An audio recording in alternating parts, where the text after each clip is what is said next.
Hey everyone, it's Flakfire. Welcome to episode 3 of Battlefield Moments that actually happened in real life.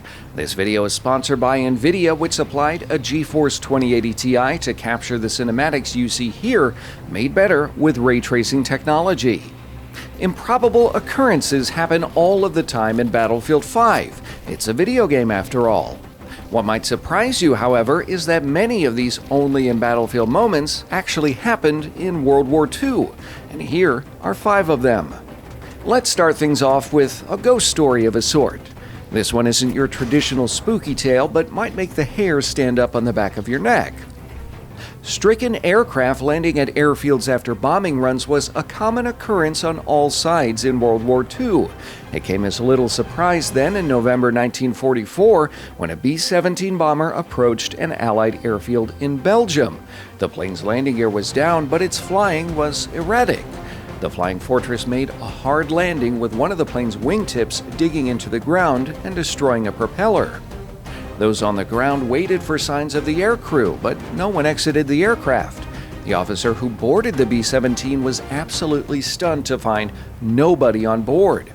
The plane, it seemed, had landed all on its own. An inquiry revealed the bomber flew through heavy flak and took a direct hit to the bomb bay. The pilots realized the crippled craft wouldn't make it back to England and instead set a course for an Allied airfield in Belgium.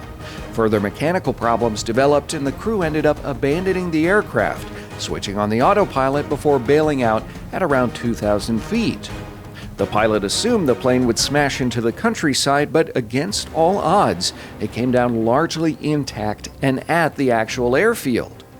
The plane's aircrew survived their bailout over friendly territory and were shipped back to England, where they continued raids over Germany. Ghost planes appear in Battlefield 5 more often than you think. It's not uncommon for a player to bail out after taking heavy damage. Occasionally, the airplanes flutter back to Earth without exploding and can be repaired and picked up by ground troops if they're quick enough. Our next only in Battlefield moment involves multi-kills with the lumbering Sturmtiger. A squad reinforcement in Battlefield 5, the Sturmtiger carries a massive 380mm rocket launcher. It's capable of some serious damage, but it's got nothing on its real-life counterpart. The vehicle was designed to demolish any fortification it faced, acting as a spearhead for a major assault against a city or defensive works. The Sturmtiger rarely fulfilled this task, however, since it rolled off the assembly line too late in the war. Instead, the heavy assault gun was often used to shell enemy troops while German forces retreated. However, there was at least one instance where a Sturmtiger reportedly entered combat against other vehicles. During the battle for the Ludendorff Bridge at Remagen, Sturmtigers were rolled out in an effort to destroy the crossing.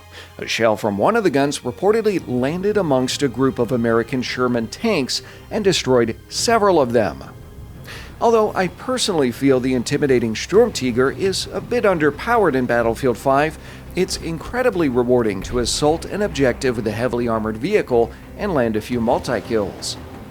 Our next Battlefield moment might be one of the few times something has happened in real life that can't really be repeated in Battlefield 5.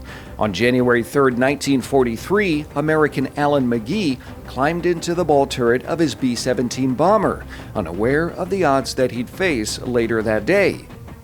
During the bombing raid over occupied France, his bomber was attacked by German fighters. The B-17 was crippled and McGee sustained some serious wounds. As his plane entered a death spin, McGee escaped the ball turret but found his parachute shredded. In desperation, he leapt from the aircraft without one. McGee fell 4 miles to Earth, losing consciousness due to the lack of oxygen. After falling for over a minute, he crashed through the glass roof of a train station below. McGee was found by rescuers on the floor of the train station riddled with shrapnel. He also suffered several broken bones, damage to internal organs, and his right arm was nearly severed. Nevertheless, McGee recovered from his injuries and even earned his pilot license after the war. Bailing out of planes without a parachute can be done in Battlefield 5, and most easily on Narvik or Twisted Steel if you aim for the water. Jumping without your parachute in Battlefield 5 means you're less likely to reveal your presence to ground troops, but it also means certain death if you jump too high or you miss your mark. Of course, if you don't have to bail out of your aircraft, you put yourself in a much better position.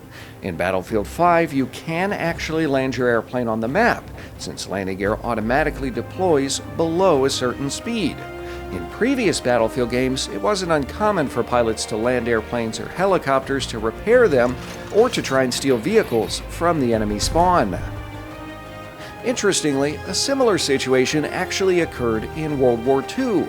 A Russian pilot named Kuznikov was reportedly returning from a recon mission when he was ambushed by German fighters. The Mi-109s peppered his Ilyushin IL-2, forcing a crash landing in a field.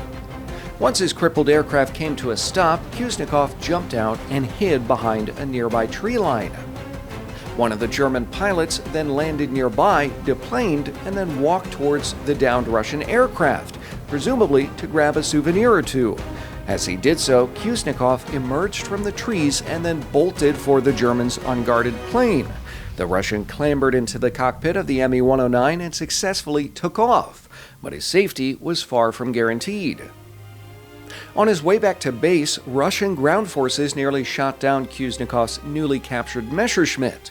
He was able to land the aircraft, however, shaken but largely unscathed. Our last Battlefield moment involves one of my favorite gameplay aspects of Battlefield 5: fortifications. You can build fortifications on every map in the game, and they are criminally underrated. A few sandbags and hedgehogs can stop an enemy advance cold. This is a lesson learned by the Russians in World War II, and very few locations are a better example than Pavlov's house during the Battle of Stalingrad. When war descended on the city, Russian Sergeant Yakov Pavlov was charged with fortifying the four-story apartment building, turning it into a veritable fortress. Pavlov's platoon surrounded the building with landmines, 4 layers of barbed wire, and even dug trenches outside in an effort to hold it against attacking German forces. Machine guns, mortars, and anti-tank rifles were also installed inside the building. And it was fortified for a reason. Pavlov's house offered the Soviets excellent visibility to observe enemy movement and direct artillery strikes, which soon became painfully obvious to the attackers. Desperate to overrun the position, German forces attacked the building dozens of times, but the siege could not unseat the defenders.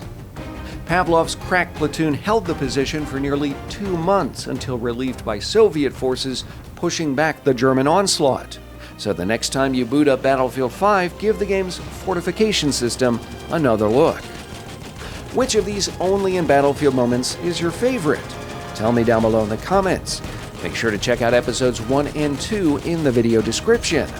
Once again, thanks to NVIDIA for sending over a GeForce 2080 Ti to help make this video possible. If you want to experience real-time ray tracing for yourself, check out the description below and click the Buy Now link. Again, if you enjoyed this video, leave a like, share, and subscribe. Hit the bell to get notified of the latest Battlefield news. And as always, thanks for watching.